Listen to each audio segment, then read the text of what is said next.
बहुत प्राचीन काल की बात है। एक सुंदर पर्वत था, सुमेरु पर्वत, जहां वानरराज केसरी और उनकी पत्नी अंजना रहते थे। अंजना एक अप्सरा थी, जिनका नाम पुंजिका स्थला था। एक बार उन्होंने ऋषियों का ध्यान भंग कर दिया, जिससे क्रोधित होकर एक ऋषि ने उन्हें श्राप दे दिया कि तुम्हें वानरी योनि में जन्म लेना पड़ेगा। अंजना ने क्षमा याचना की। तब ऋषि ने कहा, जब तुम भगवान शिव के अंश रूप में उत्पन्न पुत्र को जन्म दोगी, तब तुम अपने वास्तविक स्वरूप में लौट आओगी। अंजना और केसरी दोनों ही भगवान शिव के परम भक्त थे। उन्होंने संतान प्राप्ति के लिए कठोर तपस्या की।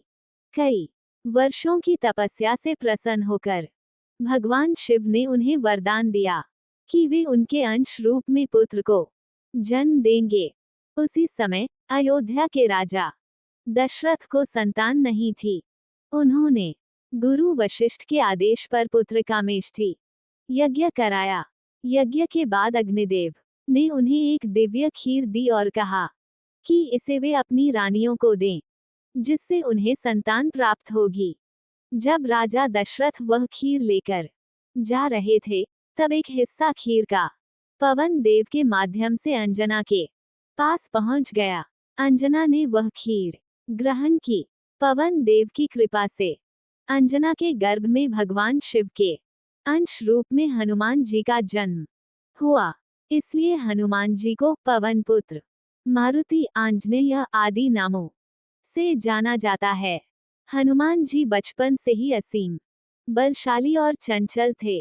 एक बार वे उगते हुए सूर्य को लाल पीला चमकता हुआ देखकर उसे फल समझ बैठे और उड़कर सूर्य को निगलने दौड़ पड़े।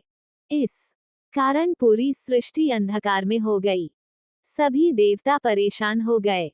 इंद्रदेव ने अपने वज्र से हनुमान को मारा, जिससे वे पृथ्वी पर गिर पड़े और उनकी ठोड़ी पर चोट लगी।